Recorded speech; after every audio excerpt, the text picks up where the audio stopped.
व्यर्थ के बकवाद करने वाले लोगों की तरफ मत देखो, ये क्या कह रहे हैं, क्या बोल रहे हैं। और तुम भी व्यर्थ का बकवाद मत करो। अपने समय को कीमती मान करके निरंतर प्रिया प्रीतम का नाम जप करो, उनकी गुण लीला गाओ, उनकी सेवा में रहो। कभी प्रपंच की बातें, कभी प्रतिष्ठा का चिंतन, कभी नाना प्रकार के मान सम्मान का चिंतन, ये घुसने ना पावे हृदय में। बहुत सावधान रहना चाहिए साधक को। ऐसी बातें देखो मत, ऐसी बातें सुनो मत जिससे तुम्हारा हृदय उद्विग्न होकर प्रभु का चिंतन छोड़ दे। बंद करो अभी। अन्य लोगों के संग का त्याग कर दो, जो भगवत विमुख वार्ता करते हैं, संत निंदा करते हैं, दूसरों की निंदा करते हैं। कुछ हाथ नहीं लगता है, ये लोग दुर्गति को प्राप्त होने वाले हैं। भक्तन निंदा अति बुरी भूल करे जिन कोई, किए सुकृत बहु जन्म के छिन में दारे खोए। पर निंदा के किए ते नहीं आवत नहीं कछुआत, मूर्ख पर्वत पाप को ले चल अपने साथ। तो अलम कश्याप संगत्या, ऐसा संग मत करो जिनके पास बैठने से भक्त निंदा, जन निंदा, भगवत निंदा हो। ऐसे से दूर रहो। अलम बंद कर दो ऐसे लोगों का संग। रात दिन हम श्यामा श्याम का नाम जप करेंगे, श्यामा श्याम के लीला गुण गाएंगे, श्यामा श्याम के ही धाम का शोभा का चिंतन करेंगे। जब तुम अपना जीवन श्यामा श्याम के चरणों में न्यौछावर कर दोगे तो पूरा भार श्यामा श्याम ले लेंगे और तुम्हारे हृदय में मस्ती आ जाएगी। जो ऐसा निश्चयी होता है, दृढ़ निश्चयी, उसके अंदर दृढ़ विश्वास, तो उसके हर समय भगवान की स्फूर्ति होती रहती है।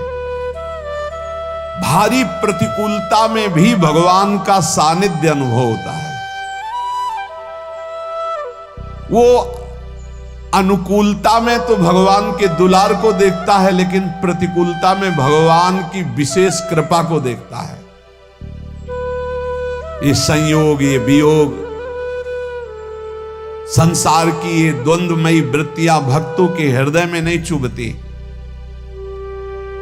आए की हुज्जत नहीं, गए की तलाश नहीं, क्योंकि नित्य संयोग भगवत स्मृति के प्रभाव से प्रभु का रहता है।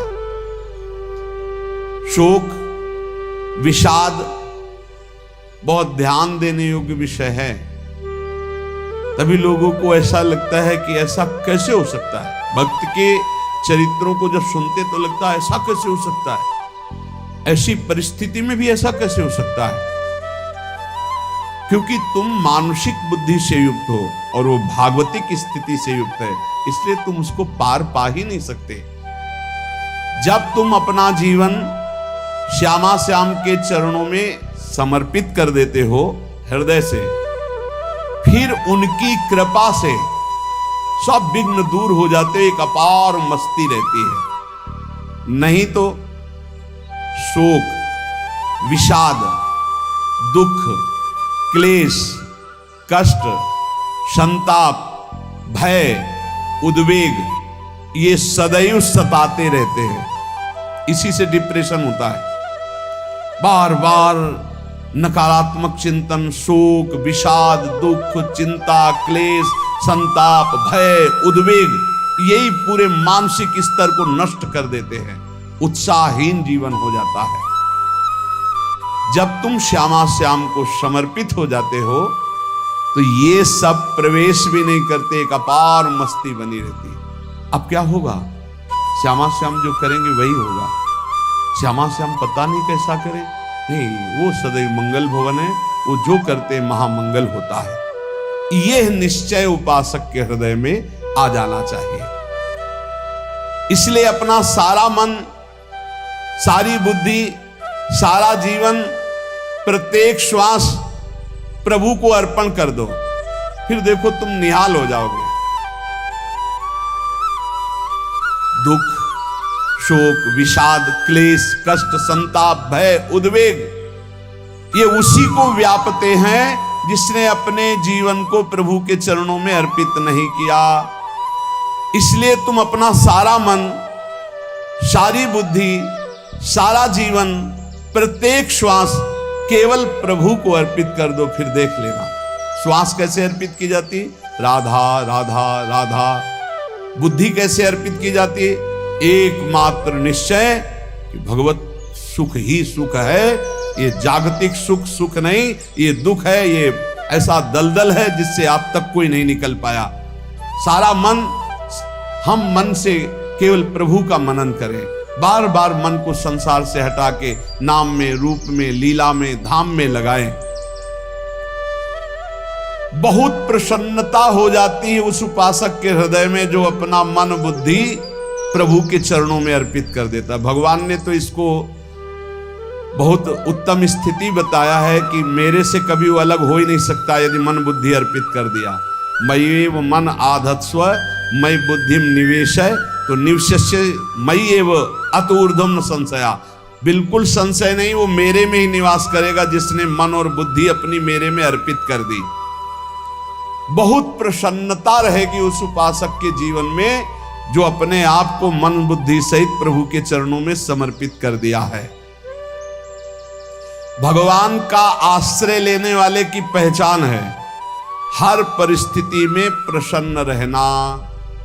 देखो आप भगवद आश्रित हो कि नहीं, देखो अनुकूल परिस्थिति में तो सब प्रसन्न रहना, लेकिन प्रतिकूल परिस्थिति में प्रसन्न रहना ये भगवान के भक्तों का लक्षण है। हर परिस्थिति में प्रसन्न रहना ये भगवान के भक्तों का लक्षण है। आनंदगन भगवान का आश्रय मिलते ही आनंद छा जाता है हृदय में। उनके पास आनंद का अभाव होता ही नहीं है। जैसे सूर्य का प्रकाश उदय होते ही सूर्य का प्रकाश संपूर्ण अंधकार को नष्ट कर देता है, ऐसे ही भगवान का संपूर्ण आश्रय लेते ही सब दुख चिंता शोक नष्ट हो जाते, आनंद ही आनंद। तुम भगवान के मंगलमय रूप को नहीं जानते हो, पर उनके मंगलमय भाव को, विधान को मानना शुरू कर दो। जो भी होता है मंगलमय होता है। हमने जीवन में देखा है, अगर इधर कोई बहुत बड़ा सुख दिया तो देर नहीं लगेगी, 24 घंटे नहीं व्यतीत होंगे और ऐसे दुख दे देंगे, जिससे दोनों का समान भाव रख करके ना दुख में तुम भूलो प्रभु को, ना सुख में फूलो, सीधे भगवत मार्ग में चल। पूरे जीवन की बात देखा है, भगवान के मंगल विधान में सदा सर्वदा सुख ही सुख है, इस बात को मान के प्रसन्न हो जाओ।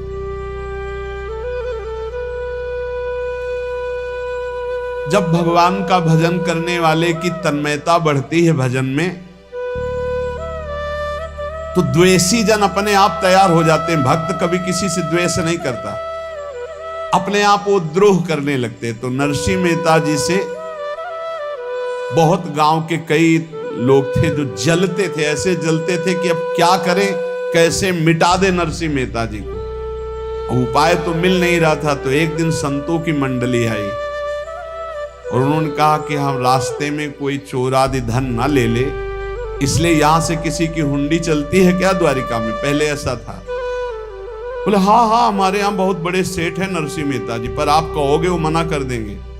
कई बार कहोगे, अगर वो स्वीकार कर ले तो वहां आऊं। और उनका लक्ष्य था कि नरसिंह मेहता जी की तो खाने की भी सुविधा नहीं थी, हुंडी कहाँ की बात आई। उनका था कि जब वो ना कहेंगे तो संतजन नाराज हो जाएंगे, अगर हाँ कह दिया तो वहां हुंडी चुकेगी नहीं, तो संतजन अपने आप इनको शाप दे देंगे, अपराध बन जाएगा, ये नष्ट हो जाएंगे। संतों को भेजा नरसिंह मेहता जी ने, सबकी दंडवत की, चरण पखाड़े। उनका ये इतना रुपया है, द्वारिका में साधु सेवा हम करेंगे, वहां तुम्हारी हुंडी चलती है, तो आप अरे उनका आप कहाँ बोल रहे हो, यहाँ खाने की भी व्यवस्था। बोले हमें सब पहले से बता दिया गया कि आप मना करोगे, बार बार मना मत करो, हमें पता है। ठाकुर जी की तरफ देखा, बोले क्या लीला है प्रभु, संतों से हम क्या कहें, ये ले रुपए। उस समय स्वर्ण की मोहरे चलते थे, बेच के बाजार से खूब उन संतों को पवाया, उन्हीं संतों की सेवा की। और उनका अपने सेठ का नाम तो बताओ जहां हमें जाके हुंडी मिलेगी। सेठ सावल सा सेठ। संत जन गए वहां, पूछा कि नरसिंह मेहता जी का जिन सेठ से परिचय, उनका नाम सावल शाह सेठ, उनकी गद्दी कहाँ है? तो जो कुछ भक्त थे वो द्वारिकाधीश की तरफ संकेत करते कि वही हैं। बोले नहीं नहीं, वो सेठ है, उनकी गद्दी चलती। पूरी बाजार में कहीं कोई। अब संत जन एकांत में होकर के बहुत विचलित हुए, क्या हमारे साथ धोखा हुआ? नरसिंह मेहता जैसा संत क्या धोखेबाज हो सकता है? देखो, संशय तो बहुत विचित्र होता है।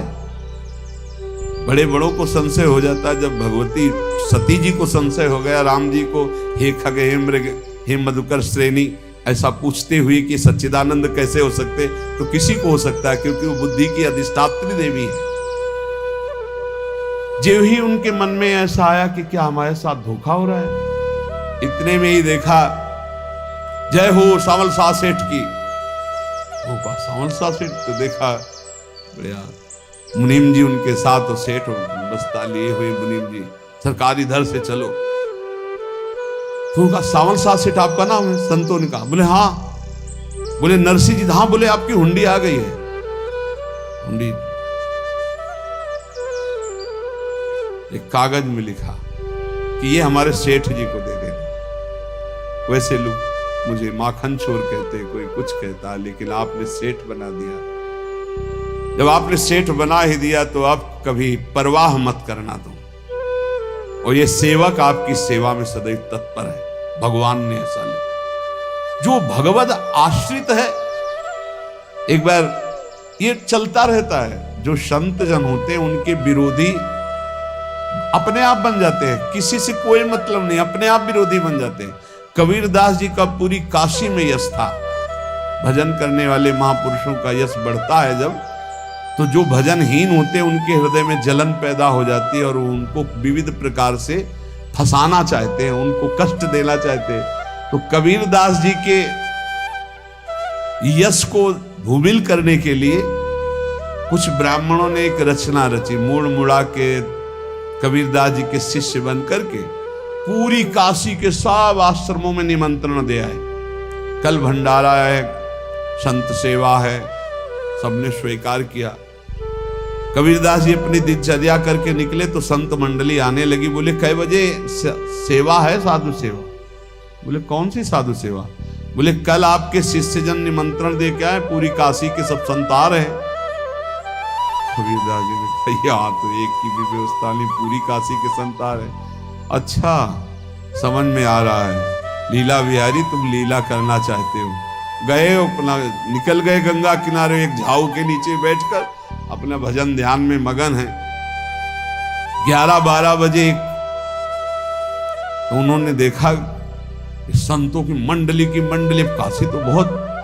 कबीरदास जी ने देखा कि आश्रम की, तो बोले पता नहीं क्या होगा, चलो चलते हैं। तो ऐसे गमछा वस्त्र करके ऐसे डालकर मुंह ढक करके, वहां बड़ी बड़ी पंगत लगी थी। कबीरदास जी सबको पाओ जी पाओ। कबीरदास जी के रूप में स्वयं भगवान पाओ जी। कबीरदास जी ने कहा अच्छा, जब स्वामी परस रहे तो हम भी बैठ के पा ले। तो जब उसी पंगत में बैठ गए अपना कपड़ा ढक करके, और जब मोहरे की दक्षिणा दे रहे थे सब लोग कि वाह कबीरदास जी ने आज तो साधु से सबको। जब कबीरदास जी के सामने आए तो ऐसे मुंह ढके, बोले देखो जो मेरा होता है उसे मुंह छुपाना नहीं पड़ता, मुंह ढकला नहीं पड़ता। लो दक्षिणा, तुम भी दक्षिणा लो। कबीरदास जी को कबीरदास जी दक्षिणा दे रहे, वो कबीरदास जी है भगवान, और ये पाले वाले कबीरदास जी है भगवान के जन। कभी भगवान अपने अरे जमाने जोर लगा ले, कितना जोर लगाएगा, भक्त और भगवान का झंडा कभी न झुकने पाएगा। बिल्कुल चिंता, शोक, भय, उद्वेग रहित जीवन भगवद आश्रित। तुम भगवान के मंगल विधान में सदा सर्वदा प्रसन्न रहो। अब ये विचार कर लो कि भगवान जो करेंगे तुम्हारा मंगल करेंगे। अब थोड़ा ऐसा बीच में लगता है कि अमंगल हो रहा है क्या, लेकिन पक्का समझो बहुत बड़ा मंगल उनका विधान होता है। बहुत ही उत्तम मंगल होता है भगवान के शरणागत का। भगवान हमारे विचारों वाले नहीं हैं, हमारे विचार प्राकृतिक है, भगवान के विचार चिदानंदमय हैं। वो अपने विचार से हमारा मंगल करते हो, हम अपने विचार से मंगल चाहते हैं। भगवान के विचार से मंगल ही हमारा होगा, इसलिए कभी हमको चिंता शोक भय नहीं करना चाहिए। भगवान की ओर से कभी तुम्हारे लिए ऐसा विधान नहीं होगा कि तुम दुखी हो जाओ, बस तुम्हारी सोच हो सकती है, उसका परिणाम बहुत मंगल होगा। जगत की ओर से निराश हो जाओ, किसी से आशा मत रखो, फिर आप देखो आपका जीवन कैसा आनंदमय व्यतीत होता है। ये जो जगत की आशा है यही दुख प्रदान करती, सच्ची जगत की आशा ही दुख प्रदान करती है। अगर जगत से कोई संबंध न रखा जाए और भगवत भाव में रहकर तो बहुत अच्छा जीवन चलेगा। अपने कर्तव्य का पालन करो, परिवार को भगवत स्वरूप मानकर पोषण करो, किसी से कोई संबंध मत रखो, कोई आशा मत रखो, यही अध्यात्म सिखाता है। अपने आप भगवत स्वरूप, सबका व्यवहार मंगलमय और आपका जीवन मंगलमय। अपने घर में ऐसे रहो जैसे किसी अतिथि के घर में रह जाता है, चलना है, यहां से जाना है। कौन रहता है अपने घर में अतिथि की भांति? भगवान का भक्त। जाना है यहां से, अपनी प्रिया प्रीतम के पास जाना। ये हमारा घर नहीं है, यहां तो हम समय व्यतीत कर रहे हैं, अपनी आयु व्यतीत कर रहे हैं भगवत आराधना करते हुए। हमें जाना है प्रिया प्रीतम के पास। वास्तविक घर भगवान का धाम है हमारा, वास्तविक घर वाले प्रभु हैं हमारे। जो नित्य सच्चिदानंद भगवान के चरणों में अपने चित्त को समर्पित करता रहता है, उसको यह अनुभव होने लगता है कि बड़ी कृपा है हमारे ऊपर, भगवान की बड़ी कृपा है हमारे ऊपर। सर्वसमर्थ परम सुहृद भगवान ऐसे भक्त के ऊपर हर समय वरद हस्त रखे रहते हैं। ये केवल प्रवचन नहीं, सच्ची बात मानिए।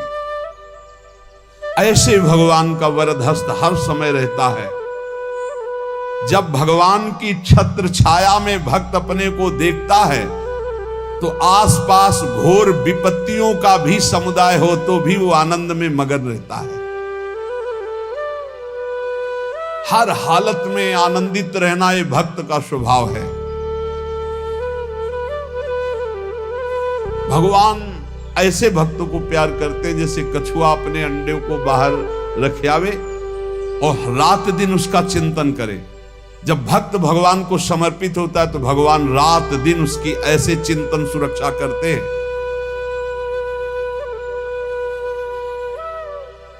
अभय ये दैवी संपदा का पहला गुण है।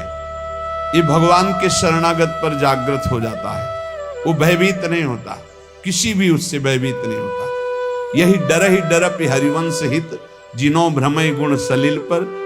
इस डर से डरते रहना चाहिए कहीं गुण रूपी पानी में फिसल न जाए, नहीं तो गलती हो सकती है। साधक सावधान रहे। ये अभय दैवी संपदा का सबसे बड़ा गुण है। जो भयहारी भगवान की शरण में आ जाता है तो उसके अंदर ये अभय प्रकट हो जाता है। अगर कहीं तुम्हें एकांत में भय लग रहा है, एक आदमी तो एकांतिक में आए थे, वो कह रहे थे कि हमें हर समय भय लगा रहता कि कोई हमारे पीछे है, अंधेरा तो लगता कोई खड़ा है, मैं जीना मुश्किल हो गया, ऐसा भय। देखो ये मन कैसा है, भगवान से विमुख होने पर कैसे डरवाता है। वो कह रहे हैं हर समय मुझे डर लगा रहता है, कोई सामने खड़ा है, कोई पीछे खड़ा है, ऐसा भय लगने लगता है। और जब भगवान की शरण में आ जाते हैं तो ये अभय स्थिति हृदय में जागृत हो जाती है। कोई भी भय आसपास आ ही नहीं सकता, यहां तक कि नरक का भी भय खत्म हो जाता है जो भगवान की शरण में है। महापापी भी पुण्यात्मा महान भक्तों के समान वो उत्तम गति को प्राप्त हो जाता है जो भगवान की शरण में हो जाता है। पर ये जो भोगों का आश्रय लिए हुए हैं, मनमानी आचरण कर रहे हैं, ये कभी उस अभय को जान ही नहीं सकते कोई अभय पद है क्या। इनको तो कदम कदम पर शोक, भय और दुख की प्राप्ति होगी, कोई बचा नहीं सकता जो भोगों में लगे हैं, मनमानी आचरण कर रहे हैं। अगर निर्भय होना चाहते हो, परम सुखी होना चाहते हो, तो भगवान के शरणागत हो जाओ। सारे जगत को अभय दान देने वाले भगवान हैं। भगवान का एक प्रण है, ममपन शरणागत भयहारी। जो मेरी शरण में आ गया उसके भय का मैं नाश कर देता हूं। साधना में अवस्था मन की मानी जाती है कि आप कितने अच्छे साधक हैं। यदि आपका मन भगवदाकार है, हर समय भगवत चिंतन चल रहा है, आपके स्वप्न भागवती का रहे हैं, आपके विचार भागवतिक हैं, तो आपकी अच्छी साधना हो रही। और यदि आपके स्वप्न गंदे आ रहे हैं, क्योंकि स्वप्न में मन का ही सारा खेल होता है, और आपकी चिंतन वृत्ति वासनात्मक चल रही, तो अभी साधना का प्रभाव मन पे नहीं पड़ा है। जिसका मन हर समय भगवत चिंतन करता रहता है, वो जीते जी जीवन मुक्त हो जाता अनुभव होता है। जैसे किसी ने कहा कि हमें कैसे पता चलेगा कि हमारा काम हो गया है, तो जैसे आप भोजन पा लेते हैं तो किसी दूसरे से गारंटी थोड़ी लेनी होती कि हम छक गए हैं क्या, आप जरा बताना हम छक गए हैं क्या। नहीं, अपने हृदय में आ जाता है कि अब मैं तृप्त हो गया। ऐसे ही अपने हृदय में आ जाता है कि मेरा काम हो गया, अब मेरा जन्म नहीं होगा। ये हृदय में आ जाता है, अपने आप अनुभव में आ जाता है। जब स्वरूप बोध होता है तो किसी और से सलाह थोड़ी लेनी होती है, वो अपने आप अनुभव में आ जाता है। हाँ, यदि गुरुदेव का वर्ण नहीं किया है तो फिर आपको किसी न किसी गुरु से प्रमाणित करवाना पड़ेगा। अगर गुरुदेव का वर्ण किया है तो वही मंत्र, वही नाम, वही गुरु शरणागति आपको अंदर से पुष्ट कर देगी कि आपका काम हो गया है। विषय चिंतन करता हुआ मन विषय आसक्ति को प्राप्त होता, विषय आसक्ति को प्राप्त हुआ मन बार बार जन्म मरण और नरक को प्राप्त होता है। बस ये विषय चिंतन हटाना ही प्रमुख कर्तव्य साधना का है। बार बार मन को विषयों से हटा करके प्रभु के नाम में लगाओ, प्रभु के रूप में लगाओ, प्रभु की लीला में लगाओ। जहां भगवान प्रकट होते हैं वहां परमानंद की बाढ़ आती है। पर ये ध्यान रखें, गुलाब का फूल कांटों में खिलता है, उसकी सुगंध लेनी, फूल लेना है तो कांटों से बचाकर। ऐसे ही जब आप भगवत चिंतन के लिए चलेंगे तो आपका चिंतन चुराने के लिए माया विविध नाटक करेगी, कांटे फैलाएगी। कोई तुम्हारी निंदा करेगा, कोई अपमान करेगा, कोई उपहास करेगा, तुम्हारी अव्यवस्था हो सकती है, तुम्हारी परिस्थिति बहुत भयावह हो सकती है। इन परिस्थितियों में भी भगवत चिंतन का तार ना टूटने पावे तो आगे गुलाब का फूल है, जिसे कांटे से बचाकर गुलाब का फूल लेते हैं और भगवद अर्पित करके सौरभ का सुख लेते हैं। ऐसे ही भगवान के प्रेमानंद का अनुभव करने के लिए संसार के कांटों से बचना होगा। और खिलेगा यही फूल संसार में ही, मनुष्य देह में, और योनियों में नहीं। भगवत प्राप्ति स्वर्ग में नहीं होगी, इसी मृत्यु लोक में होगी। पहले मन नहीं लगता भगवत चिंतन में, भगवत चिंतन जबरदस्ती करना पड़ता है। भगवत चिंतन जे ही प्रारंभ करोगे ते ही बहुत बाढ़ आ जाएगी पाप चिंतन की।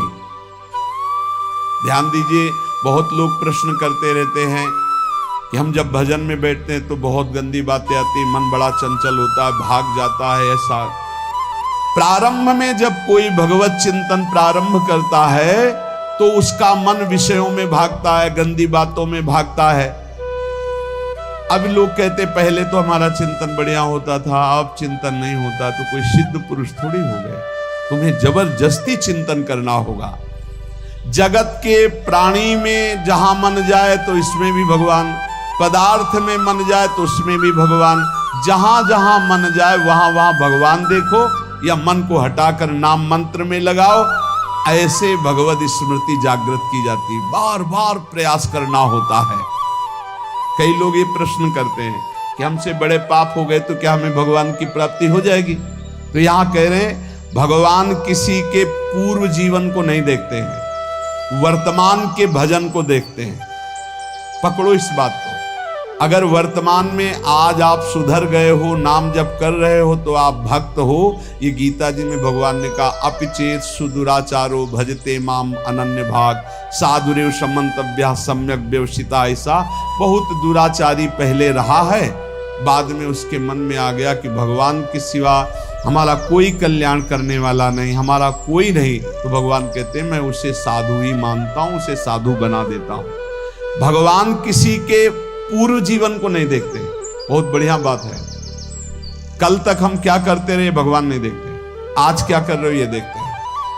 यदि आज आप भजन में लग गए हो, अच्छे आचरण कर रहे हो, तो आपको भगवत प्राप्ति हो जाएगी। भगवान ये नहीं देखते कि पूर्व में पुण्यात्मा रहा है कि पापात्मा रहा है। भगवान वर्तमान में देखते कि मेरा भजन कर रहा है, बस इसी से कल्याण कर देते हैं। पकड़ो इस बात को, तो कभी प्रश्न नहीं उठेगा कि क्या हमको भी भगवत प्राप्ति हो सकती है क्या। हमारा मन यदि श्री भगवान को चाहने लगे तो श्री भगवान हमारे मन में ही आकर बस जाएंगे। भगवान की रूप माधुरी में मन डूबने लगेगा। यथार्थ सत्य, जो भगवान से थोड़ा भी प्यार करने लगे हैं, उनके हृदय में भगवान की उनकी भावना के अनुसार झलक आने लगी है। हृदय में प्रभु के आते ही अनंत जन्मों के संस्कारों का नाश हो जाता है। इसलिए तुम अपने पहले वाले घृणित जीवन को याद भी मत करो और उसको सोचकर जरा निराश भी मत हो। अमावस्या में घोर अंधकार रहता है, पर प्रातः काल में अंधकार नष्ट हो जाता है। ऐसे ही नाम का उच्चारण करते ही तुम्हारे जितने पाप अंधकार हो सब नष्ट हो जाएंगे। तुम चाहो कि एक क्षण भी प्रभु को ना भूलो। अब वर्तमान में ऐसी स्थिति बनाओ। जो प्रभु को नहीं भूलने की चाह करता है कि मुझे ऐसी स्थिति प्राप्त हो कि मैं कभी प्रभु को ना भूलूं, तो सच्ची मानो और कोई बात भगवान सुने ना सुने, ये बात जल्दी सुन लेते हैं। भजन की मांग करो तो बहुत जल्दी भगवान पूर्ण करते हो। भजन जिसका चलने लगा तो फिर लोकांतर के सारी रिद्धियां सिद्धियां सुख वैभव तो उसके चरणों में लौटते हैं। जब हम प्रभु से प्रभु का स्मरण न मांगकर भोग मांगते हैं, तभी हमारा भजन रुक जाता है, भजन नहीं चल पाता। यदि हम प्रभु से केवल भजन मांगे तो विश्वास करो ब्याज में सब हो जाएगा। मूल भजन तो आपका बचेगा ही, ब्याज में लोकांतर के भोग आपके चरणों में लुटते घूमेंगे। आप भजन करके तो देखो। अरे घिघियाने की जरूरत नहीं, किसी से मांगने की जरूरत नहीं, भजन करके देखो सब ठीक हो जाएगा, सब अपने आप बन जाएगा। हम बहुत बड़ी भूल कर देते हैं कि थोड़ा भजन करके प्रभु से कुछ सांसारिक वस्तुएं, स्थितियां, परिस्थितियां बदलने की मांग कर लेते हैं, जिससे भजन छूट जाता है। प्रभु की स्मृति इतनी महान है कि जिन्होंने बैर भाव से प्रभु का स्मरण किया उनको भगवान की प्राप्ति हो गई। जैसे कंस आदि भगवान से बैर ही तो रखते थे, लेकिन भगवान की स्मृति रहती थी। स्मृति ने उनको भगवत प्राप्ति करा दी। स्मृति में महान सुख है, पर वो जब भक्ति रस से युक्त स्मृति होती तब माधुर्य रस, प्रेम रस का अनुभव होता है। कल्याण तो वैर भाव से स्मरण करने वालों को भी प्राप्त हो गया। यदि आप भक्त हो और ये चाहते हो कि आपकी भागवती की स्थिति बहुत जोर की हो, तो हम आपसे प्रार्थना करते हैं कि रोज प्रभु से एक ही बात मांगिए, मुझे अखंड स्मृति दीजिए। अर्जुन जी को पूरी गीता जी सुनने के बाद यही मिला, नष्टो मोहा स्मृति लब्ध्वा। स्मृति, प्रभु आप हम पे ऐसी कृपा कर दो कि हमारे हृदय में किसी और व्यक्ति, वस्तु, स्थान की स्मृति न रह जाए, केवल आपकी स्मृति रह जाए। ये चाह भगवान बहुत जल्दी पूर्ण कर देते हैं, यदि उपासक हृदय से ये बात मांगे। भगवान की कृपा से ही ऐसा हो सकता है कि अखंड स्मृति ये कर्म फल से नहीं मिलती है। प्रभु के प्रति निर्भर होकर जो दैन्यता पूर्वक प्रभु से मांगता है और हर समय अभ्यास करता रहता है भगवत स्मरण का, उसको ये स्मृति मिलती है। और स्मृति मिल गई तो इससे बड़ी कोई स्थिति नहीं, हर समय भगवान का स्मरण। प्रभु से मन प्रतिपल नया नया स्वाद लेकर के आसक्त होता रहता है, नवम नवम। प्रभु कभी बासी नहीं होते। जैसे किसी व्यक्ति को देखो तो देखते देखते मन हट जाएगा कि देख लिया, बहुत सुंदर है, ठीक है, लेकिन वो एक दिन मन हट जाएगा। और प्रभु की सुंदरता नवम नवम है, प्रभु के नाम का स्वाद नवम नवम है, प्रभु की लीला का स्वाद नवम नवम है, प्रभु के धाम की शोभा नवम नवम है। जैसे आचार्य महाप्रभु हरिवंश चंद्र जी कहते, नयो नेह नवरंग नयो रस नवल श्याम वृषभानु किशोरी, नौ पीतांबर नवल चूनरी, नई नई बूंदन भींजत गोरी, नौ वृंदावन हरित मनोहर, नौ चातक बोलत मोर मोरी, नौ मुरली जो मल्हार नई गति, सब कुछ नया। तो नवम नवम प्रभु प्रतिपल नवम नवम प्रभु का रूप, प्रियाजू का नवम नवम, अबहीं और अबहीं और अबहीं और है। तो कहते हैं जब मन निरंतर स्मृति में डूबता है तो जब प्रभु की रूप माधुरी प्रकाशित होती तो ऐसी नवम नवम कि कभी ये नहीं होता कि रूप बासी हो गया, ये वही रूप है जो हमने अभी देखा था, नवम नवम। इसलिए आनंद की उफान आती रहती है उपासक के हृदय में। ऐसी प्रियता, ऐसा आनंद बिना भजन के नहीं अनुभव में आएगा।